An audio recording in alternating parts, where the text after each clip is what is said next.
When it comes to credit cards, I am 100% on team travel and team earn and burn to take it a step further. And if you've watched any of my other videos, I try to show my strategy with the cards that are on my radar, the ones that I sign up for, the points that I'm after, and then how I leverage those specific points for the redemptions that I make. And I love watching other videos on YouTube where people show the redemptions that they've made and the wonderful trips that they've taken, whether it's the Caribbean or Europe or Asia or just somewhere else in the US. But what I don't find very often is the other side of those redemptions, the bad, the things that we should look out for. Maybe the room types to avoid, specific airlines or aircraft to avoid, locations and things like that we don't necessarily know. And some of us are attached to specific hotel brands, like me with my affinity for Marriott for whatever reason that is. But I'm sitting in this A-loft and I'm thinking, this is a nicer hotel room and pretty much a nicer hotel than two W hotels that I just stayed at in Europe, with some caveats. And I'm going to get into that a little bit more in this video. And speaking of Europe and the trip that I just got back from a few days ago, I did another video, which I'll link above, where I talk about the center point value of the hotels and the flights. There were some modifications more on the hotel side of things, which I'll get into. But I wanted to talk about the good and the bad, both with the international flights and the experience that I had there, and in the hotels, some of the specific things that I really liked and disliked about those hotels overall. So let's dig in a bit, and hopefully this will help you out with some of your future redemptions, some things that you may be looking into. This is just one specific trip. There are plenty of others that I've taken that I'm happy to share my thoughts around, but let's dig in a bit here. So first up with our flights going to Europe, Virgin Atlantic, no surprise, has been on my radar for a number of years. I can't believe I haven't taken them across the pond. Idiot. I love watching videos on the reviews of their upper class redemptions that you could find incredible cent per point valuation, whether it's through Virgin or through Flying Blue, some other options that you see there. So I wanted to take Virgin to Europe. London is part of our itinerary, so I have no problem, even though Heathrow is chaotic, even connecting through there, but I have no problem doing so if it's to fly more of a, once in a lifetime type of experience like Virgin can bring. And a lot of the reviews that I've seen, it's been fantastic for Virgin. Now, if you've seen Virgin and some of the different layouts of their upper class, their Dreamliners and some of their older Airbus aircraft have a very bizarre 1-1-1 configuration in upper class, and I'll show that on the screen here. So unless you're like the guy in Mr. Deeds that likes feet, and I definitely am not that guy, even if it's my wife's feet that I have to look at. I like feet. I do not know why. With that layout, I just wasn't looking forward to that kind of setup. And the reason I mention that is that's the aircraft that Tampa flies direct to London. They started off with the beautiful 330-900 Neo. They shifted over to the 330-300 that you see Virgin use a lot. And they fly that into Manchester a lot, but to Heathrow as well.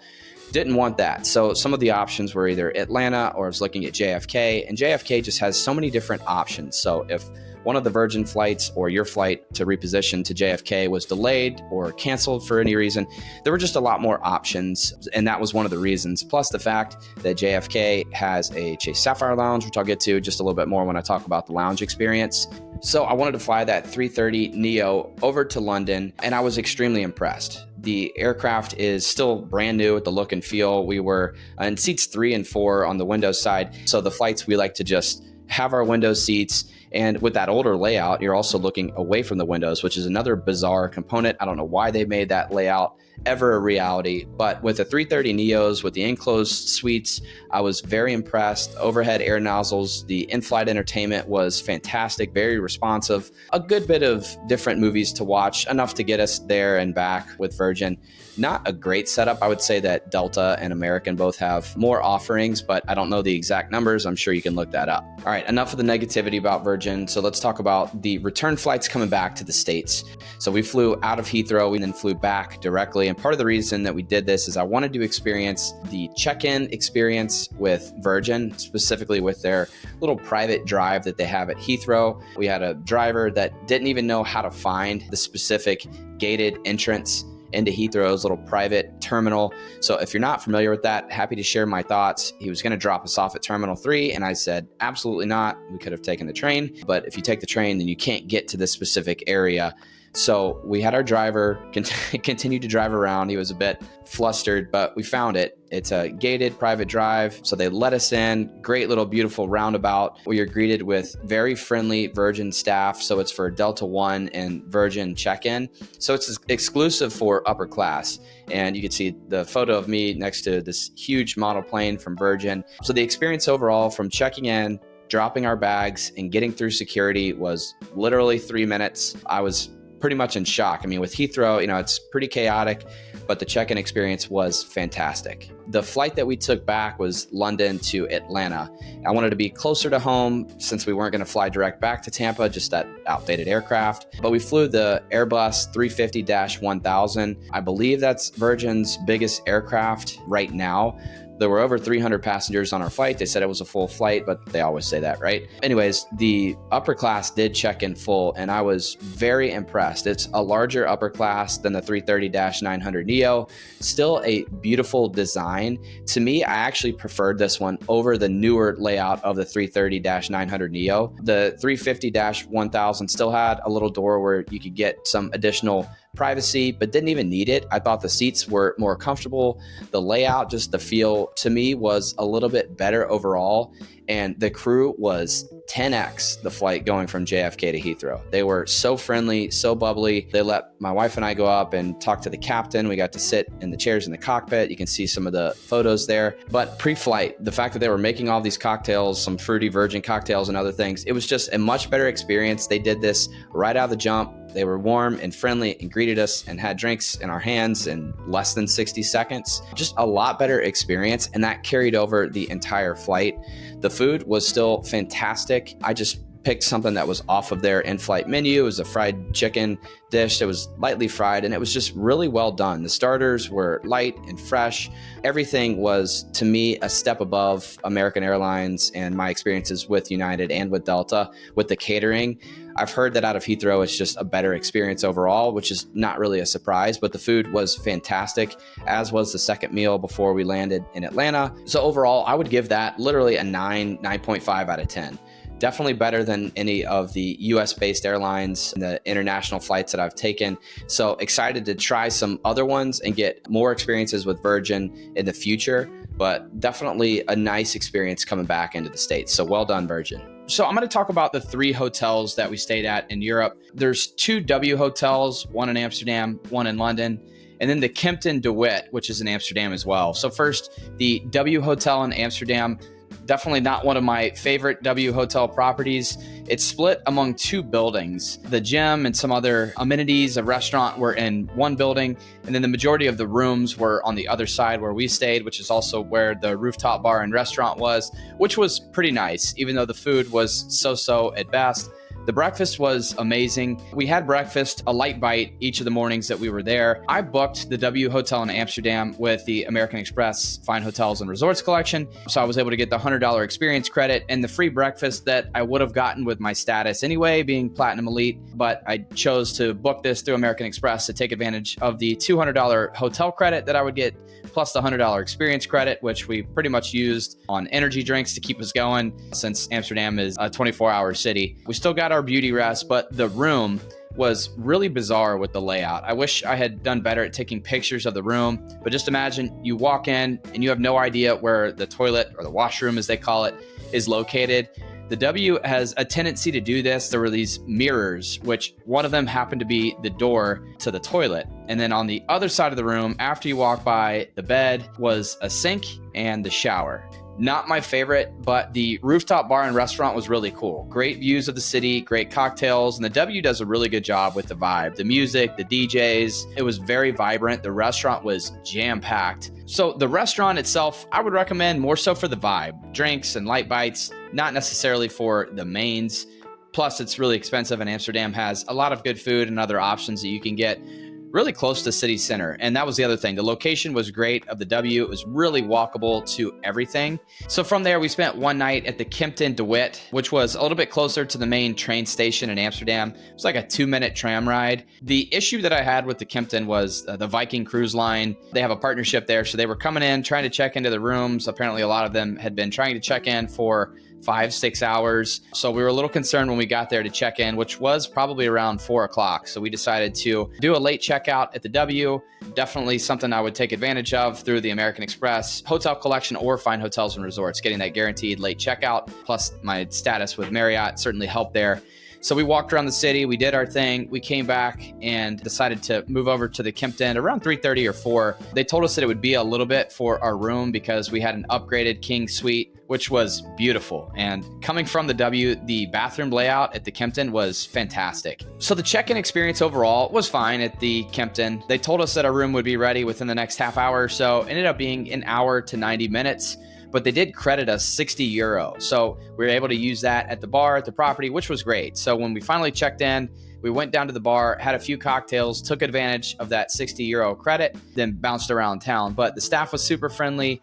I really liked the hotel. The decor, the ambiance was all really nice, and the staff was top notch. It was definitely a step above the W. I can't really speak to the other amenities at the property. They didn't have a rooftop bar like the W, but the restaurant and the bar were really nice. And overall, I would say that I enjoyed the Kempton and would have rather stayed there than the W if we were to do it all over again. So then the last hotel was the W Hotel in London. And initially we were going to stay at the Andaz, which is downtown in London. Seen great things about that hotel, but I just was unsure about how much time we wanted to be in that area, even though it was really close to the Liverpool train station, really easy to get around. And we actually bounced in and out of that train station a few times and had dinner right by the Andaz at Sushi Samba Rooftop Bar and Restaurant. I know it's a little bit of a chain in some higher end places, like New York City has one, but I would highly recommend it for the views. The food was fantastic. The service was really good. They had an open air bar, which was awesome. I'll show you some of the pictures here as I'm talking through this. So back to that W in London. A couple things really stood out to me. One, it's in the busiest area of London, hands down. It was chaos as it butts right up to Chinatown, right by Piccadilly Circus, Leicester Square. It's all right there. So it's like Times Square if you haven't been to London or been in that area. To me, this is why people have a bad feeling about London or hate London because of the crowds. That area was just so busy. Now, the hotel itself, centrally located, it was walkable to a lot of things. Buckingham Palace, Big Ben, down to the water, to everything like the London Eye. We jumped on the Uber boats from there and went down to the London Tower, which was like a $2.50 boat ride. Beautiful, great views, really cheap. So all that was really cool because it's so close and there's lots of shops and restaurants. So you can get into some really nice parts of London by foot from the W, which was really cool. And that's pretty much all we did was walk. So you have Soho and the whole Carnaby area, which was beautiful, really crowded, but still nice. Some good food and drink options. They had some summer music festivals going on with DJs and things like that. So it was really cool. And then walking up to Marylebone, which was a beautiful neighborhood. If you haven't experienced it, I would highly recommend it. Almost no tourists. The food was fantastic. Lots of nice shops and just beautiful to walk around. So we did a lot of walking. We actually, one day we walked from Notting Hill all the way back to the W Hotel. If you plot it out, I'm sure it shows at least 4 or 5 miles. It took us the majority of the middle of the day, but the weather was so nice. It wasn't raining. So overall, I have mixed feelings about this W. It was, a centrally located area, but just so chaotic right around there. It wasn't the noise that was the problem. It was just when you walk outside the doors of the hotel, it's just stepping into chaos. We went to the breakfast spot within the W. We didn't go to any of the bars or other restaurants on property. My platinum status got us free breakfast for every single day that we were there. The room was, again, kind of awkward. It had the mirrored doors to the toilet and to the shower, which were right next to each other. You controlled all the lights and everything on a tablet, synced up your music from your phone on a tablet as well, and had it all playing through the TV with some nice speakers. All that was cool. It was just the sink is in the middle of the room, almost like a kitchen island, and just a layout overall with W. I don't really know what they're trying to accomplish other than standing out and it being very polarizing with the layout of their rooms. So overall, with all of these properties, the Kempton DeWitt was definitely our favorite of the three. After staying at the W Algarve last year in southern Portugal, that blew away the W's that we've stayed at in Amsterdam and in London. Not to mention, both of the W hotels were oversold, so we didn't get any upgrades, or this is what they told us. So no upgrades with any of our nights at any of these properties, which was a bummer. Typically, when you go to Europe and you have platinum status with Marriott, you get some upgrades like we did when we went to Portugal, but that wasn't the case with this trip. So a bit of a bummer there. So overall, my experience with these hotels was okay. I definitely think that Kempton property where I had no status, I booked that through the American Airlines Advantage Hotels portal to get just over 8,000 loyalty points and base miles from American Airlines, which was fantastic on the return there. These W properties, not really anything that stood out to me. I'd probably stay in a different area of London at more of a boutique hotel if we went back, just my thoughts overall. But I want to share the good and the bad with these properties. So I can certainly elaborate on this if you have any other questions about our trip, the itinerary, where all we stayed, what all properties I evaluated when I decided to choose the ones that we actually stayed at and the flights that we took and that sort of thing. But hopefully you got some value out of this content. Make sure you redeem those points for incredible memories. Holler at me if you have any questions, and until next time, cheers.